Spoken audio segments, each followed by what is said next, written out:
তোমার মরণ আসবো তুমি তো জানো না গো।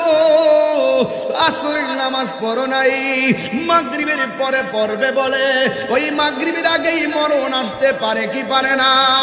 ইশারের নামাজটা পড়েন নাই, ওই ফজরের আগে মরণ আসতে পারে কি পারে না? এই জন্য আমার যুবক, আজরাইলটা বড় সাংঘাতিক। আজরাইল এই বালিয়াটিলা ঘরের দরজার মধ্যে যখন আসবে দেখবেন পা গুলা জমিনে, মাথাটা হলো আসমানে, চোখগুলা এত বড় বড়, শরীরের মধ্যে এমন কাটা। আমার নবী, আপনার নবী বলে রূহ নেওয়ার সময় কষ্ট হয়, এর চাইতে বড় কষ্ট হয় সাকরাতুল মউতের কষ্ট। ওই মৃত্যু রূহটা নেওয়ার আগে যেই ধাও মারবে আজরাইল, এমন ভাবে আপনারা দাও দিবে, ধাও দেওয়ার কারণে আপনার রক্তগুলা সেকেন্ডে পানি হইয়া যাবে, আপনার হাড্ডির জোড়াগুলা টাস টাস করে খুইলা যাইব, আর গায়ের মধ্যে যে রগগুলা আছে রে এই রগগুলা ছিঁড়া যাইব। এরপরে আপনার পাশে আপনার বাবা বসে থাকবে, কেউ টের পাবে না, আপনার মা বসে থাকবে, কেউ টের পাবে না। কেন টের পাবে না জানেননি? কারণ দরজার মধ্যে তো খেলাটা খেলতেছে আজরাইল। কথা কোন ঠিক কিনা? আজরাইলে এমন ভাবে ধাও মারবে, নবী বলছে এটার নাম হলো সাকরাতুল মউত। এই ধাও দেওয়ার পরে, তাফালিং দেওয়ার পরে ওই মানুষটা তখন একদম তৃষ্ণার্ত হয়ে যাবে। ওই সময় টিউবওয়েলের পানি মুখের মধ্যে দিলে পানি তৃষ্ণা মিটবে না। আমার নবী, আপনার নবী বলে 7 সমুদ্র 13 নদীর পানিও যদি সেই সময় মুখের মধ্যে ডাইলা দেয়, এরপরও তার পানি তৃষ্ণা মিটবে না। মরণের চিঠি যখন আসবে আমার, কালিমার তালকিন দিও বারে বার। মরণের বে আমার, কালিমার তালকিন দিও বারে বার। প্রাণ ভরে দেখব চেহারা তোমার, বলো প্রাণ মার, ডেকে নাও রোজা তোমার। তোমার দেশে যায় কত আসে কেন, এও দম পড়ে আজ বাংলায়। তোমার দেশে যায় কত আসে কেন, এও দম পড়ে আজ বাংলায়। যেতে পারলাম না আমি দেশেতে তোমার, যেতে পারলাম না তোমার, ডেকে নাও রোজা তোমার। রাসূলুল্লাহ কি উপায় হবে আমার গো? এই মরণের পরে আমরা বালিয়াটিলের আজকের মানুষের কপাল ঘামবনি। আমরা মরে যাওয়ার সময় আপনার দিদার নসিব হইবনি। আর কত আমরা নবী নবী কইরা কাঁদবো। কাফেররা আপনারে দেখে অনেকে পাথর মারছে, আপনি নামাজের সেজদা যাওয়ার পরে অনেকগুলা কাফের আপনার পিঠের মধ্যে উঠের নারী বুড়ি চাপাইয়া দিছে। তাই ফের জমিনে তাগরা তাগরা যুবকরা দিয়ে আপনার পাথর মাইরা রোজ লাল লাল বানা ফেলেছে গো নবী।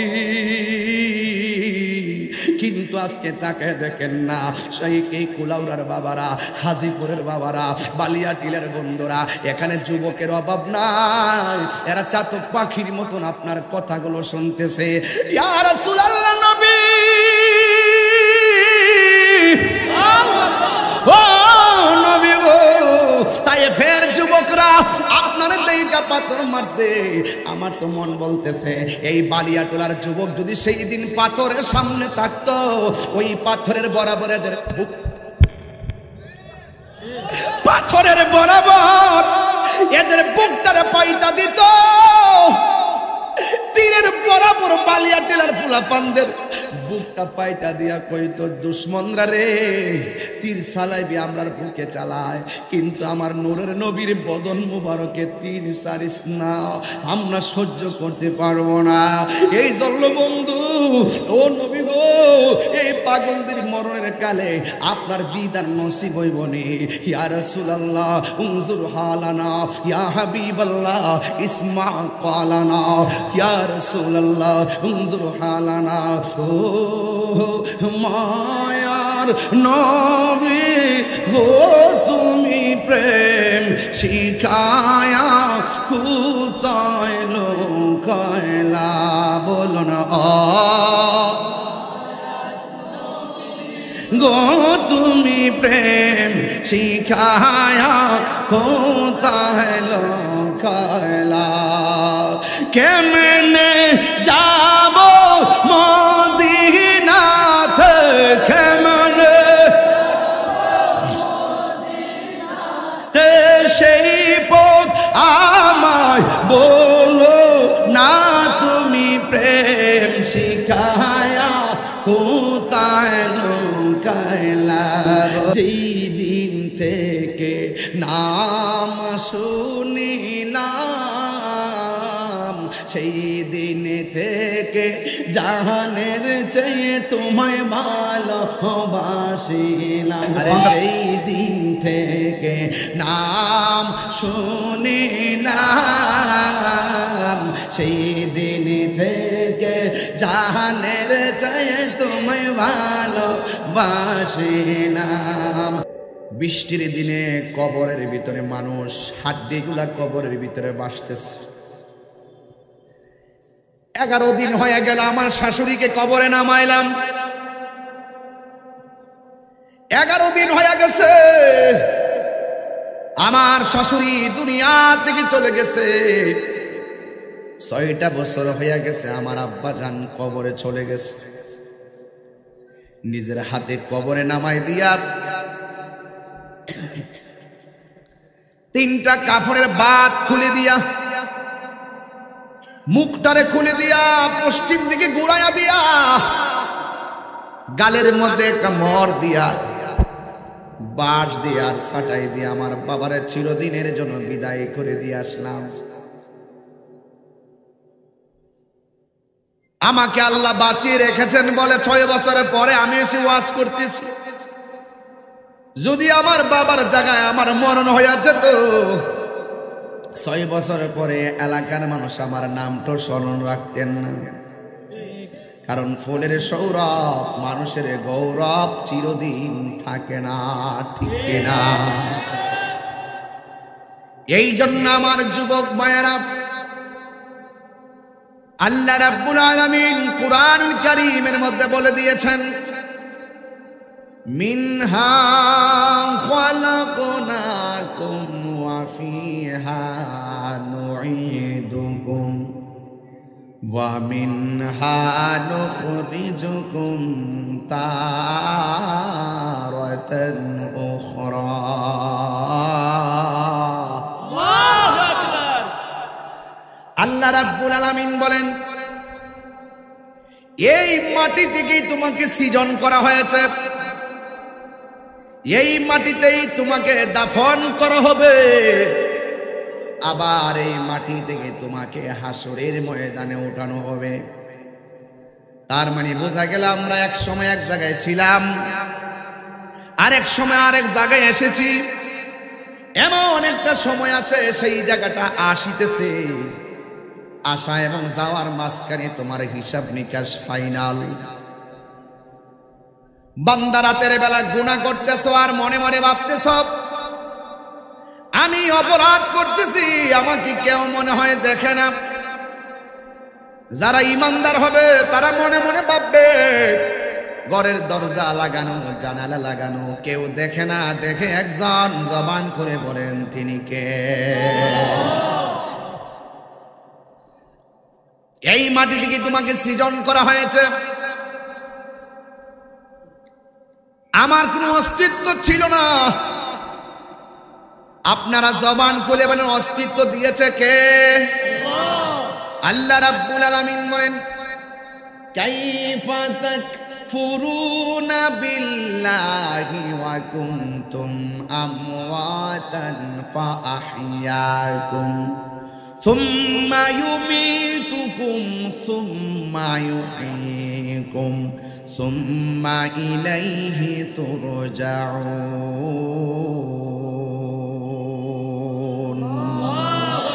আল্লাহ রাব্বুল আলামিন বলেন, এ পৃথিবীর মানুষ, তোমরা কিভাবে আমি রবকে অস্বীকার করছো? তুমি ছিলা মুর্দা, তোমাকে জীবন দিয়েছি আমি আল্লাহ। কথা বলেন ঠিক কিনা? ফাবিআইয়ি আলাই রাব্বিকুমা তুকাযযিবান।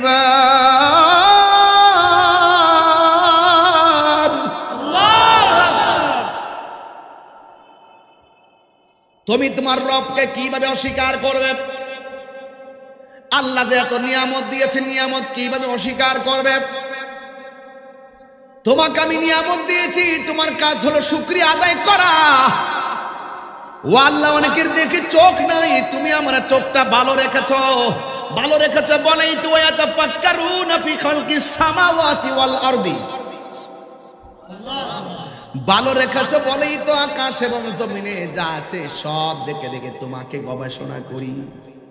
আর তুমি আমার চোখটা ভালো রেখেছো বলেই তো এই চোখ দিয়া মা বাবা চেহারার দিকে তাকায় তাকায় সওয়াব অর্জন করি।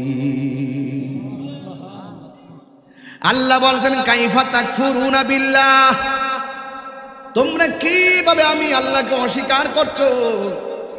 তুমি ছিলা মুর্দা, আপনি আমাকে সবাইকে জীবন দেওয়ার মালিক কে?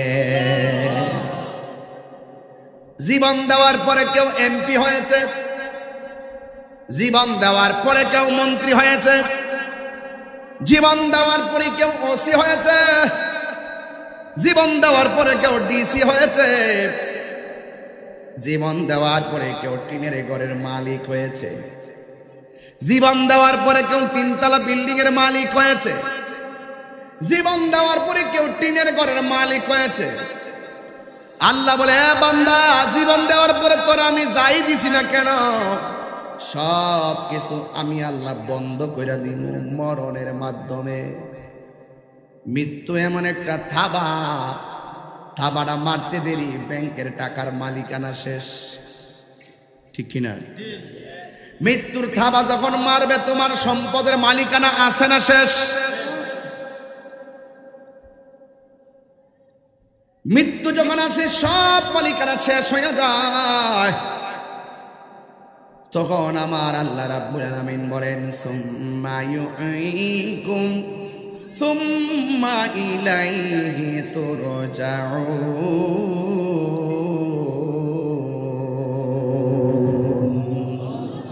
পরে জায়গা পরে জমিন ঘর বানায় আমি রই, আমি তো সেই ঘরের মালিক নয়। আরে এখন আমি কথা বলতেছি, বাড়িতে যাওয়ার আগে মৃত্যু হতে পারে কি পারে না?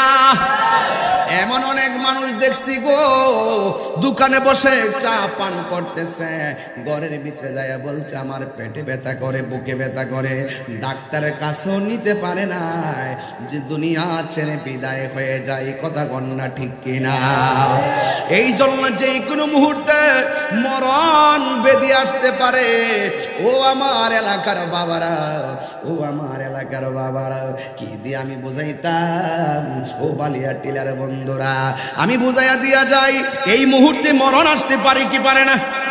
আল্লাহ বলেন, ওয়ামান তাদরি নাফসুন বিআইয়ি আরদিন তামুত। এ বান্দা, তুমি তো জানো না কখন তোমার মরণ আসবো, তুমি তো জানো না গো। আসরের নামাজ পড়ো নাই, মাগরিবের পরে পড়বে বলে, ওই মাগরিবের আগেই মরণ আসতে পারে কি পারে না? ইশারের নামাজটা পড়েন নাই, বা ওই ফজরের আগে মরণ আসতে পারে কি পারে না? এই জন্য আমার যুবক, আজরাইলটা বড় সাংঘাতিক। আজরাইল এই বালিয়া টিলা ঘরের দরজার মধ্যে যখন আসবে দেখবেন পাগুলা জমিনে, মাথাটা হলো আসমানে, চোখগুলা এত বড় বড়, শরীরের মধ্যে এমন কাটা। আমার নবী আপনার নবী বলে রূহ নেওয়ার সময় কষ্ট হয়, এর চাইতে বড় কষ্ট হয় সাকরাতুল মউতের কষ্ট। ওই মৃত্যু রূহটা নেওয়ার আগে যেই ধাও মারবে আজরাইল, এমন ভাবে আপনারা দাও দিবে, ধাও দেওয়ার কারণে আপনার রক্তগুলা সেকেন্ডে পানি হইয়া যাবে, আপনার হাড্ডির জোড়াগুলা টাস টাস করে খুইলা যাইব, আর গায়ের মধ্যে যে রগগুলা আছে রে, এই রগগুলা ছিঁড়া যাইব। এরপরে আপনার পাশে আপনার বাবা বসে থাকবে, কেউ টের পাবে না, আপনার মা বসে থাকবে, কেউ টের পাবে না। কেন টের পাবে না জানেননি? কারণ দরজার মধ্যে তো খেলাটা খেলতেছে আজরাইল, কথা কোন ঠিক কিনা? আজরাইলে এমন ভাবে ধাও মারবে, নবী বলছে এটার নাম হলো সাকরাতুল মউত। এই ধাও দেওয়ার পরে, তাফালিং দেওয়ার পরে ওই মানুষটা তখন একদম তৃষ্ণার্ত হয়ে যাবে। ওই সময় টিউবওয়েলের পানি মুখের মধ্যে দিলে পানি তৃষ্ণা মিটবে না। আমার নবী আপনার নবী বলে 7 সমুদ্র 13 নদীর পানিও যদি সেই সময় মুখের মধ্যে ডাইলা দেয়, এরপরও তার পানি তৃষ্ণা মিটবে না। এই জন্য যুবক ভাইয়েরা এবার আসেন, ওই সময়টাতে শয়তান তারে বড় আক্রমণ করব, শয়তান তারে বুঝাইবো আমি তোর রব, নাউজুবিল্লাহ কোন, তুই আমার প্রতি বিশ্বাস রাখ, তোরা আমি জান্নাত দিব। ওই শয়তানে তোমারে ধাও মারবে, ধাও মারবে। এই শয়তানের তাফালিং থেকে বাঁচতে গেলে ওই তাফালিং এ পড়ার আগে ইবাদত করতে হবে একজনের। জবানটা খুলে বলেন না তিনি কে? মরণের চিঠি গজল যে মাঝে মাঝে গাইবো, আপনারা কি কষ্ট পাবেন? আমার প্রত্যেকটা গজল ওয়াজের সাথে মিলাইয়ে মিলাইয়ে বলবো, যেন আমার সময়টা কাজে লেগে যায়। অপ্রাসঙ্গিক বলবো না, সব প্রাসঙ্গিক। মরণের চিঠি যখন আসবে আমার, কালিমার তালকিন দিও বারে বার। মরণের বে আমার, কালিমার তালকিন দিও বারে বার। প্রাণ ভরে দেখব চেহারা তোমার, বলো প্রাণ মার, ডেকে নাও রওজা তোমার। রাসূলুল্লাহ কি উপায়, রাসূলুল্লাহ কি উপায় ও মার। তোমার দেশে যায় কত আসে কেন, এও দম পড়ে আজ বাংলায়, তোমার দেশে যায় কত আসে কেন, এও দম পড়ে আছি বাংলায়। যেতে পারলাম না আমি দেশেতে তোমার, যেতে পারলাম না তোমার, ডেকে নাও রওজা তোমার। রাসূলুল্লাহ কি উপায় হবে আমার, রাসূলুল্লাহ কি উপায় হবে আমার, রাসূলুল্লাহ কি উপায় হবে আমার। আমার নবী বলেন মরণের ঘাটে শয়তান আসবে ঈমান নেওয়ার জন্য, আজরাইল আসবে জান নেওয়ার জন্য। যারা ঈমানদার তারা লাভবান হয়ে যাবে, আর যারা বেঈমান তারা মরণের ঘাটে ক্ষতিগ্রস্ত হয়ে যাবে, কবরের মধ্যে ক্ষতিগ্রস্ত হয়ে যাবে। আল্লাহ রাব্বুল আলামিন বলেন ইন্নাল ইনসানা লাফি খুসর নিশ্চয়ই মানুষ ক্ষতিগ্রস্ত। দুইটা কোয়ালিটি যার মধ্যে থাকবে সে কোনোদিন ক্ষতিগ্রস্ত হবে না, দুনিয়াতে হবে না, আখিরাতেও হবে না। এখন বলবেন তাহিরি হুজুর দুইটা কোয়ালিটি কি? আমার আল্লাহ রাব্বুল আলামিন বলেন, ইল্লাল্লাযীনা আমানু ওয়া আমিলুস সালিহাতি ওয়া তাওয়াসাউ বিল হাক্কি ওয়া তাওয়াসাউ বিস সাবর। জোরে কোন সুবহানাল্লাহ। যারা ঈমানদার হবে, যারা নেক আমল করবে, এরা কোনোদিন ক্ষতিগ্রস্ত হবে না। ওই ঈমানদারদের সামনে আজরাইল যখন ঘরের দরজার মধ্যে আসবে, এই বালিয়াটোলার জমিনে আজরাইল আসছে কি আসে নাই? আয়েশা আমার দাদারে লইয়া গেছে, আয়েশা আমার দাদিরে লইয়া গেছে গো, আয়েশা আমার বাবাকে নিয়ে গেছে, আয়েশা আমার ভাইকে লইয়া গেছে। কোন ফাঁকে আসলো, কোন ফাঁকে গেল, কোন ফাঁকে নিয়ে গেল একটা মানুষও ধরতে পারে না।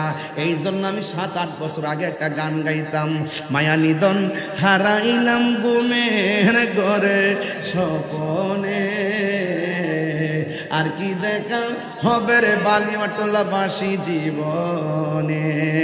রংমহলে তাকবার বন্ধ পালঙ্কে শুইয়া, কোন সন্ধানে মন চোরা ঢুকিল আসিয়া। আরে দুয়ারে হরি থইয়া প্রবেশ করলো কে মনে, আর কি দেখা গবের বালিয়াটিলাবাসী জীবনে। একটা জবান বন্ধ রাখবেন না, মোহব্বতে মায়ার সুরে বলুন সুবহানাল্লাহ। এ আমার বন্ধুরা গো, ও আমার যুবক ভাইরা, এবার আল্লাহর হাবিব বলেন, যদি তুমি ইমানদার হইতে পারো, তোমার ঘরের দরজার ভিতরে আজরাইল আইসা দাঁড়াইব, এমন ভাবে দাঁড়াইব যেন তোমার সামনে একটা বন্ধু দাঁড়াইছে। আর বন্ধুটা দাঁড়াইয়া ওই ঘরের আহলে বাইতকে সালাম দিবে, ওই আহলে বাইতকে সালাম দিবে, সালাম দিয়া বলবে, আল্লাহর বান্দা একটু অনুমতি দেন না, আপনার মাথার কাছে এসে বসবো। এবার আল্লাহর বান্দা ডাক দিয়া বলবে, আজরাইল গো, ও আজরাইল আসেন আসেন বসেন। আয়েশা বসার পরে মাথার এই যে হাতগুলার আঙ্গুল আছে, আজরাইলের হাতের আঙ্গুলগুলা দিয়ে ওই মাথার চুলের মধ্যে চিরুনির মতন আশ্রয়া দিব। এবার ইমানদারের মাথার চুলটি আশ্রয়া দিব। আশ্রয়া দেওয়ার পরে কানের কাছে আজরাইলের মুখটা লাগাইয়া কইব, ও আল্লাহর বান্দা, আমি আপনার কাছে এসেছি কারণ কিছুক্ষণ পরে আপনার মেয়াদ শেষ হইয়া যাবে, আপনার মেয়াদটা শেষ হইয়া যাবে। আল্লাহ আমার পাঠাইছে আপনার রূহটা নিয়ে যাওয়ার জন্য। ইমানদারে ডাক দিয়া বলবে, আজরাইল গো, ও আজরাইল আর দেরি করবেন না, তাড়াতাড়ি আমার রূহটারে নিয়ে যান। এই দুনিয়াটা আমার কাছে জেলখানা মনে হয়, এই দুনিয়াটা আমার ভালো লাগে না, দুনিয়ার মায়া মমতা একদম ভালো লাগে না। ও আজরাইল তাড়াতাড়ি রূহটা লইয়া যান, আমি আমার আল্লাহর সঙ্গে আর আমার নবীর সঙ্গে দিদারের জন্য আমার মনটা পাগল পাগল হয়ে রয়েছে। আর এই দিক দিয়ে আল্লাহ জান্নাতের একটা ফেরেশতারে ডাক দিয়ে বলবে, ফেরেশতা জান্নাতের ভিতরে যাইয়া সাদা একটা কাফনের কাপড় হাতের মধ্যে লো, সাদা কাফনটা লো, আর তোর হাতের মধ্যে কি আছে দেখি, পকেটে আছে কিনা, তোর হাতের মধ্যে কি আছে দেখে লই। কয় তোর হাতের মধ্যে একটা আলো, একটা কাফনের কাপড় লয়। ফেরেশতারে হুকুম করছে কে? এবার ডাক দিয়ে একটা কাফনের কাপড় লো, আর হাতের মধ্যে একটা আতরের বোতল লো। জোরে কি সুবহানাল্লাহ বলা যাবে না? এই দুইটা জিনিস লইয়া কথার কথা বলতেছি, দলিল খুঁজছেন না। যেমন ধরেন বালিয়াটিলাতে ভাড়াইছে, বালিয়াটিলা আব্দুর রহমান মিয়ার ঘরের দরজার মধ্যে আজরাইলে দাঁড়াইছে, আর আমার আল্লাহ দুইটা জিনিস ফেরেশতার হাতে দিয়া এবার ডাক দিয়ে পাঠাইছে, যা যা যা। এই বালিয়াটিলার আব্দুর রহিম মিয়ার রুহুটা কবজ করার সময় রুহুটা আজরাইলে নিতে দেরি হবে, এই রুহুটারে তুমি জান্নাতের কাফন দিয়া বাইন্ডিং করে ফেলাইবা। ইয়া আইয়াতুহান নাফসুল মুতমাইন্নাহ ইরজিই ইলা রাব্বিকি রাদিয়াতাম মারদিয়া ফাদখুলি ফি ইবাদি ওয়াদখুলি জান্নাতি। জোরে জোরে কে সুবহানাল্লাহ বলা যাবে না? শুনবা দেশে রইলা রে হে দয়াল চান দয়াল তোমার ভিখারি সাজিব আমি সইপা দিব আমার মন প্রাণ আমি সইপা মন প্রাণ তুমি কোন দেশে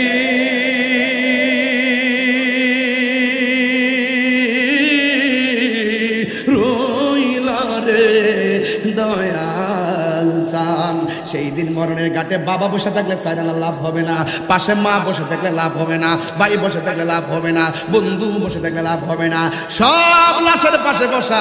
আর আজরাইল আইসা রুহুটারে লইয়া যাইব, আপন জন কেউ টের পাবে না। ওই আল্লাহ বলবে ও ফেরেশতা আজরাইল গেছে, যা রুহুটা বের করলে কাফন দিয়া বাইন্ডিং কইরা আর আতরে শিশিরা দিয়া ওই রুহুর কাফরের মধ্যে একটু বাইন্ডিং করে লাগাইয়া এই রুহুটারে আসমানের দিকে উড়াল দিয়া নিয়ে আসবা। এবার কোন জায়গায় দাঁড়াবো? আল্লাহর কাছে ফেরেশতা বলে ও আল্লাহ গো আমি কোন জায়গায় দাঁড়াবো? কই ঘরের ভিতরে যার রুহু কবজ করবে তার চোখটা যতটুকু দূরে যায়, চোখের পাওয়ার যতটুকু দূরে যায়, যদি ঘর পর্যন্ত তার সীমানা থাকে ঘরের সামনে দাঁড়ায় থাকবা, ঘর থেকে যদি আসমানের সীমানা থাকে আসমানের দিকে দাঁড়ায় থাকবা, তার নজরটা যে এখানে শেষ তুমি ওই জায়গার মধ্যে দাঁড়ায় থাকবা, শুধু রুহুটারে কাফনের ভিতরে ঢুকাইবার লাইগা। এখন আপনারা বলেন এই কাপড়টা কি কমলগঞ্জ কুলাউড়ার কাপড় নাকি জান্নাতের কাপড়? আর জোরে কোন কিসের কাপড়? ওই জান্নাতি কাপড় লইয়া ফেরেশতা আইসা দাঁড়ায়া থাকবো।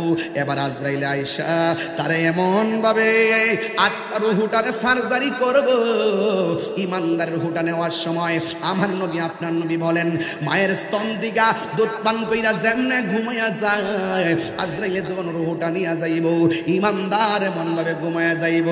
আমার নবী বলে উম্মত একটা মানুষ মারা যাওয়ার পরে যদি দেখো পায়খানা করে বাসায়া দিছে, মনে রাখবা তার লক্ষণটা বেশি ভালো না। একটা মানুষ মারা যাওয়ার পরে যদি দেখো প্রস্রাব করে বাসায়া দিছে, মনে রাখবা তার মরণের লক্ষণটা বেশি ভালো না। একটা মানুষ মারা যাওয়ার পরে যদি গো দেখতেছো তার চোখটা উল্টায়া দিছে, মনে রাখবা তার লক্ষণটা বেশি ভালো না। সাহাবায়ে কেরাম বলি ইয়া রাসূলুল্লাহ নবী গো তাইলে লক্ষণ কোনটা ভালো? এবার আমার নবী বলে একটা মানুষ মারা যাওয়ার পরে যদি দেখো তার চেহারাটা নূরের মতন ভাব দেখা যায়। দেখবেন অনেক মানুষ আছে কালো, ওই সারাদিন বিলের মধ্যে পড়ে থাকে কিন্তু ওয়াক্তের নামাজটা ছাড়ে না, কাপড়ে গামছানে খুললা নদীর পার নামাজটা পড়ে ফেলায়, সারাদিন গরুর ঘাস কাটে। এরপরে লোকটা যখন মারা যায় তার চেহারাটা একেবারে সুন্দর, একটা নূরে নূরান্বিত ভাব ভাব লাগে, যেন মানুষটা ঘুমায়া থাকে। আমার নবী বলে উম্মত এমন লক্ষণ যার চেহারা বাসবে মনে রাখবা সেই মানুষটা আমি নবীর কালিমা পহিরা পহিরা মরণ হয়েছে। আর একটা আলামত হলো একটা মানুষ মারা যাওয়ার পরে যদি দেখো তার চেহারার কপালটা ঘামতেছে, মনে রাখবা এই মানুষটা মারা যাওয়ার সময় কালিমা পরে পরে মরণ হয়েছে। ইয়া রাসূলুল্লাহ নবী কুলাউড়া না ও কুলাউড়া থেকে বলি নবী গো, বালিয়াটিলা থেকে বলি নবী গো, শমশের নগর থেকে বলি নবী গো, পীরের বাজার থেকে বলি নবী গো, রবির বাজার থেকে বলি নবী গো, হাজিপুর থেকে বলি নবী গো, ও নবী গো এই মরণের পরে আমরা বালিয়াটিলার আজকের মানুষের কপাল ঘামবনি, আমরা মরে যাওয়ার সময় আপনার দিদার নসিব হইবনি। আর কত আমরা নবী নবী কইরা কাঁদবো, কাফেররা আপনারে দেখে অনেকে পাথর মারছে, আপনি নামাজের সেজদা যাওয়ার পরে অনেকগুলা কাফের আপনার পিঠের মধ্যে উটের নারী ভুড়ি চাপাইয়া দিছে, তাই ফের জমিনে তাগরা তাগরা যুবকরা দিয়ে আপনার পাথর মাইরা রোজ লাল লাল বানা ফেলেছে গো নবী।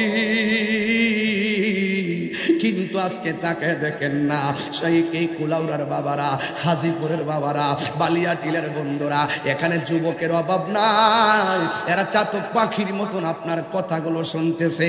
ইয়া রাসূলুল্লাহ নবী ও নবী গো, তাই ফের যুবকরা আপনার দেইটা পাথর মারছে। আমার তো মন বলতেছে এই বালিয়াটোলার যুবক যদি সেই দিন পাথরের সামনে থাকতো, ওই পাথরের বরাবর এদের পাথরের বরাবর এদের বুকটারে পয়তা দিত, তীরের বরাবর বালিয়া টেলার ফুলাপানদের বুকটা পাইতা দিয়া কইতো, দুশ্মনরা রে তীর চালাইবি আমরার বুকে চালায়, কিন্তু আমার নূরের নবীর বদন মুবারকে তীর সারিস না, আমরা সহ্য করতে পারবো না। এই জন্য বন্ধু ও নবী গো, এই পাগলদের মরণের কালে আপনার দিদার নসিব হইবনি। ইয়া রাসূলুল্লাহ উনজুর হালানা, ইয়া হাবিবাল্লাহ ইসমা কালানা, ইয়া রাসূলুল্লাহ উনজুর হালানা। ও মায়ার নবী গো, তুমি প্রেম শিখায়া কোথায় লোকাইলা, বলো না গো, তুমি প্রেম শিখায়া কোথায় লোকাইলা। যেই দিন থেকে নাম শুনিলাম, সেই দিন থেকে জাহানের চেয়ে তোমায় ভালোবাসিলাম। সাউন্ডটা তুলে দেন না বাবা, একটু তুলে দেন না। আরে যেই দিন থেকে নাম শুনিলাম, সেই দিন থেকে জাহানের চেয়ে তোমায় ভালোবাসিলাম। হে আমার বন্ধু, কষ্ট হইতাছে বুঝি, কষ্ট হইতাছে বুঝি, আমরা তো বাড়িতে চলে যাবো, কবরে যারা শুয়ে রয়েছে তারা কিন্তু আর আসবে না রে। আমরাও যেদিন ওই কবরে চলে যাবো, আমরাও আর কোনোদিন আসবো না রে। আমার নবী বলেন, ফেরেশতা আইসা ঘরের দরজার মধ্যে দাঁড়ায়া থাকবো, হাতের মধ্যে দুইটা জিনিস, এক নম্বর হলো এই হাতের মধ্যে হলো আতরের বোতল, দুই নম্বর হাতের মধ্যে হলো জান্নাতের কাপড় লইয়া দাঁড়ায়া থাকবে। আর আজরাইল রুহুটা কাইরা নিব, রুহুটা নেওয়ার সময় আসআলুনা কানির রূহ কুলির রূহ মিন আমরি রব্বি। এই রুহুটার হাকিকত কি জানেননি? আল্লাহকে বন্ধু কেউ যদি আপনার রুহু নিয়ে প্রশ্ন করে, আপনি বলবেন এটা আল্লাহর আদেশ মাত্র, এটার ভিতরে একটা হাকিকত আছে না নাই? ওই রুহুটা নেওয়ার সাথে সাথে আল্লাহর পাঠানো ফেরেশতা জান্নাতের কাফনের ভিতরে, সাদা কাফনের ভিতরে এমন ভাবে রুহুটারে লইয়া উড়াল দিব, প্রথম আসমানে চইলা যাইব। আর এই দিক দিয়া বালিয়া টিলা আব্দুর রহমান মিয়ার লাশের দেহের ভিতরে কাফন দেওয়ার জন্য কুলাউড়া থেকে কাপড় কিনতে যাবে, বডিতে বাইন্ডিং করবো আত্মীয় স্বজন। আর ইমানদারের রুহুটারে বাইন্ডিং করছে একজন, জবান খুলে বলেন তিনি কে? ওয়াজের লাইন বুঝবেন তাইলে সহজ হবে, উল্টা পাল্টা দিকে যাবেন না। এবার ওই ফেরেশতা ওই রুহুটারে লইয়া প্রথম আকাশের মধ্যে যাইব। এখন আপনারা বলেন, এটা কি ইমানদারের রুহু নাকি বেঈমানের রুহু? ইমানদার রুহু নিয়ে যাবে উপরের দিকে, যাইতে যাইতে প্রথম আকাশে যাবে। এবার আকাশের ফেরেশতারা ডাক দিয়া বলবে, এ আল্লাহর ফেরেশতা, আল্লাহ আকবার জোরে হবে, এ আল্লাহর ফেরেশতা গো, তুমি যাওয়ার সময় এত সুগন্ধি পাই নাই, এখন তোমার কাছে সুগন্ধিটা কোথায় থেকে আসে?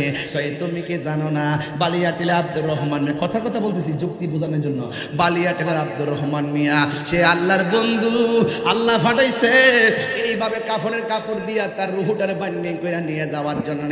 আল্লাহর আদেশে আমি উড়াল দিয়েছি। প্রথম আকাশের ফেরেশতা ইমানদার নাম শুনিয়া সালাম দিয়েছে, দ্বিতীয় আকাশের ফেরেশতা ইমানদার নাম শুনিয়া দরজা খুইলা দিছে, তৃতীয় আকাশের ফেরেশতা ইমানদার নাম শুনিয়া দরজাটা খুইলা দিছে, চতুর্থ আকাশের ফেরেশতা ইমানদার নাম শুনিয়া দরজাটা খুইলা দিছে, পঞ্চম আকাশের ফেরেশতা ইমানদার নাম শুনিয়া খুইলা দিছে। ষষ্ঠ সপ্তম আসমানটার মধ্যে যখন গেল, আমার আল্লাহ ডাক দিয়ে বলে, এ ফেরেশতা আর সামনে যাইও না। সপ্তম আকাশটা পাড়ি দেওয়ার পরে আল্লাহ বলে, আর যাইও না, আমার প্রেমিকের জন্য আমি আল্লাহ একটা বাড়ি বানাইছি। আর জোরে জোরে কর না আল্লাহু আকবার। হায় রে,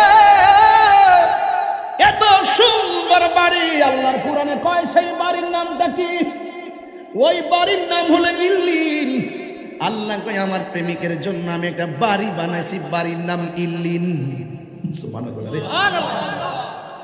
এবারে এই দিক দিয়ে আব্দুর রহমান মিয়ার বডিটার মধ্যে কাপড় লাগাইবার জন্য গেছে, মাইকিং করতো। কুলাউরা বাজার থেকে সুন্দর কাপড় নিয়ে আইছে। পুরুষের হলো 3 কাপড়, মহিলার হলো 5 কাপড়। পুরুষের 3টা কাপড় দেওয়ার জন্য নিয়ে আসছে, সাদা কাপড় না লাল কাপড়। আর জোরে কোনা কি কাপড়? কে হইল আতর লোবান, কে হইল জল, কে হইল বড়ই পাতার, কে হইল পরিরে আহা হাই হাই রে সবাই হাই হাই রে।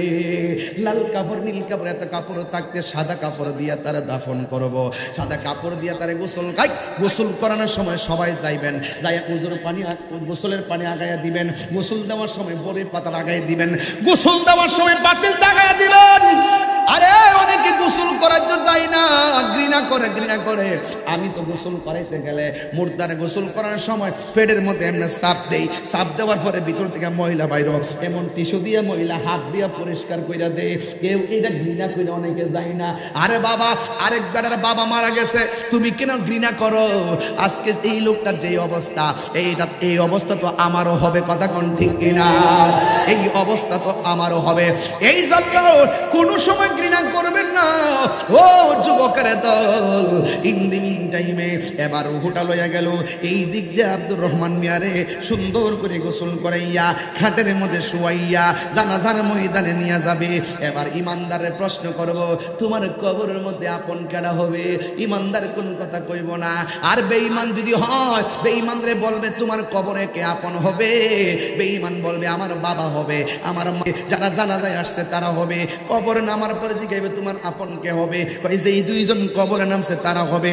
যেই মাত্র কবর থেকে উঠা যাই পরে বাবা, তখন বেঈমান বলবে আমার জন্য ঘরে কাঁদলো, আমার কবরে কেউ আসলো না, আমার জানাজার নামাজ দিল, আমার কবরে কেউ আসলো না, আমার কবরে নামাইলো, স্বার্থপরের মতো চইলা গেছে, আমার কবরে কেউ আসলো না। ইমানদাররে যখন প্রশ্ন করবেন, ইমানদার কথা বলে কম, ইমানদার খাওয়া দাওয়া করে কম, ইমানদারের ঘুমাই কম। ঠিক এইভাবে ইমানদাররে যখন কাঁধের মধ্যে কইরা কইরা জানাজার মাঠ থেকে ময়দানে নিয়ে যাবে, আর ইমানদারে কয় তাড়াতাড়ি লইয়া যা, বেঈমান বলবে তাড়াতাড়ি নিস না, আমারে কোথায় লইয়া যাইতেছো? এই দুনিয়ার মানুষে তো স্বার্থপর কেমনে? ইমানদারে বলবে এই পৃথিবীর কেউ আমার আপন হবে না। এবার ইমানদারকে ওই গুরুস্থানের মধ্যে নামাইয়া কবরের মধ্যে যখন নামাইয়া দিব, অনেকে বলে কবরের মধ্যে 2 জন ফেরেশতা নামবো, আমি বলি কবরে 3 জন ফেরেশতা নামবো। এখন বলেন হুজুর সারা জীবন শুনছি 2 জন, আপনি বলেন 3 জন, সারা জীবন শুনছি মুনকার নকির, এখন আপনি আবার কি কোন না কোন? তাইলে 3 নম্বর ফেরেশতার নাম কি? 3 নম্বর ফেরেশতারা আবার কেডা? ওই আল্লাহ বলবে ফেরেশতা ওই ইল্লিনের ভিতরে যে রূহটা রাখছো, এখন আমার প্রেমিকরে কবরে শোয়ানো হয়েছে, এই রূহটা নিয়ে তার ভিতরে ঢুকাই দিয়ে আসো, কারণ কিছুক্ষণ পরে 2 জন ফেরেশতা নামবে। নাইমা তারে 3টা প্রশ্ন করা হবে, আমার প্রেমিকের ইন্টারভিউ নেওয়া হবে। এবারই ওই ফেরেশতা প্রথম আইসা যখন ভিতরে রূহটা দিয়া দিব, এইভাবে কবরের মধ্যে শুয়া থাকবো, এইভাবে কবরের মধ্যে শুয়া থাকবো। যেই মাত্র রূহটা ভিতরে দিবে, ইমানদারে জেতা হইয়া যাইব। ডানে তাকায়া দেখবে মাটি, বামে তাকায়া দেখবে মাটি, উপরে তাকায়া দেখবে মাটি, আর উপর দিকে 2 জন ফেরেশতা কবর মাটি কুইরা কুইরা ভিতরে ঢুকতেছে। বেঈমান হইলে দেখবে কবরে ভূমিকম্প শুরু হয়ে গেছে। ইমানদারের কাছে এমন ভাবে ফেরেশতা যায় নামবে, নাইমা তারে সালাম দিব, তারে তুল্লা সুন্দর করে বসাইব। এবার তারে জিগাইব মার রাব্বুকা, তোমার রব কেডা? ইমানদার বলবে রব্বি আল্লাহ। এরপরে জিগাইব আমা দিনুকা, তোমার ধর্ম কি? সে বলবে দিনী আল ইসলাম। এরপরে জিগাইব ওয়ামা কুনতা তাকুলু ফি হক্কে হাজার রাজুল, এই লোকটা কেডা? এবার ইমানদারে কইব আরে এই লোকটা কেডা জানোনি?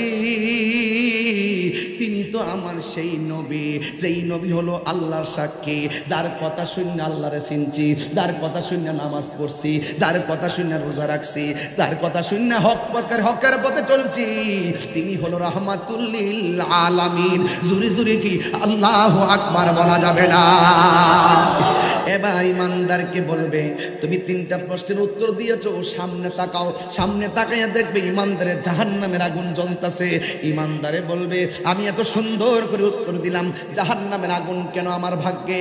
এবার ফেরেশতারা বলবে যদি উত্তর দিতে না পারতা তোমার ঠিকানাটা হইতো ওই জাহান্নাম। এখন উত্তর যেহেতু দিয়েছো, আমার আল্লাহ ডাক দিয়ে বলবে ফেরেশতা রে, আমার প্রেমিকটা কেমনে মাটির বিছানায় থাকবা? মুমিনহা নুখরিজুকুম তারাতান উখরা, এই মাটি থেকে কিয়ামত পর্যন্ত আমার প্রেমিক এই কবরের মধ্যে ঘুমাইবে। এরপর আমার প্রেমিক কেমনে থাকবে? তাড়াতাড়ি জান্নাতে যা, যাইয়া সুন্দর একটা জান্নাতি গালি চাই না আমার প্রেমিকের গায়ের নিচে বিছায়া দে। জুরি কন্যা সুবহানাল্লাহ। ইমানদার ওই বিছানার মধ্যে শুয়ে যাবে। এবার ডান কাতে যাবে, যাইয়া দেখবে এত সুন্দর একটা আলো জ্বলতেছে। জুরে কোন কি জ্বলতেছে? এবার ইমানদারে বলবে আলো রে, আমার ডানে মাটি, বামে মাটি, উপরে মাটি, নিচে মাটি, তুমি কেমন করে আমার কবরের ভিতরে ঢুকলা? তুমি কে গো? ওই আলোর জবান খুললা যাবে। ওই আলোটা ডাক দিয়া বলবে আমারে তুমি চিনো না, আমি হইলাম তোমার দুনিয়ার নেক আমল। আর জোরে কোন আল্লাহু আকবার। আমি যে বলছি ইল্লাল্লাযিনা আমানু ওয়া আমিলুস সলিহাতি, এবং যারা ইমানদার আর নেক আমল করে তারা সফল কাম। এবারে কয় আমার চিনো না, আমি হইলাম তোমার দুনিয়ার নেক আমল। এজন্য রাসূল বলছেন বেনামাজির জন্য 3টা শাস্তি। 1 নম্বর শাস্তি হলো কবরের যে 2 পাশের মাটি আছে এই মাটিটা চিপা হয়ে যাবে। এমন চিপা হবে এক পাশের হাড্ডি আর এক পাশে চাপা দিয়ে ঢুকায় ফেলাইবে। বেনামাজির 1 নম্বর শাস্তি কবরটা ছোট করে দিবে। এমন চাপ মারবে এক পাশের হাড্ডি আরেক পাশে ঢুকে যাবে। তখন বান্দা বলবে আল্লাহ, বেনামাজি হইয়া কবর আসলে যদি জানতাম যে এত কষ্ট, জীবনেও নামাজ ছাড়তাম না। আবার দুনিয়াতে ফাটাও আমরা নামাজ পড়ব। আপনারা বলেন তো এই নামাজ পড়লে কি লাভ হইব? এই কথা বললে কি সেদিন লাভ হইব? 2 নম্বর শাস্তি বেনামাজির কবরের ভিতরে 2 নম্বর শাস্তি হলো জাহান্নামের আগুনের উত্তাপ ঢুকাই দেওয়া হবে। এই বালিয়া টিলা যদি আগুন লাগে, মানুষ যদি পানি দিয়ে নিভাইতে না পারে, তাহলে ফায়ার সার্ভিস আসবে আগুনটা নিভাইতে। আপনার বাড়ির পাশে যে গুরুস্থানে যে আপনার বাপরে শোয়াইলেন, ওই গুরুস্থানের ভিতরে যে কবরে জ্বলতেছে, আপনি কি নিভাইবার কোনো সুযোগ আছে? আপনার বাবা কি কবর থেকে বলার কোনো সুযোগ আছে? তাইলে বোঝা গেল এই পৃথিবীর মানুষ সম্পদের ভাগ নেয়, টাকার ভাগ নেয়, কিন্তু মরণের ভাগ কেউ, কবরের কষ্টের ভাগও কেউ নেয়। তাইলে যার যার কবর তার তার কথা কোন ঠিক না?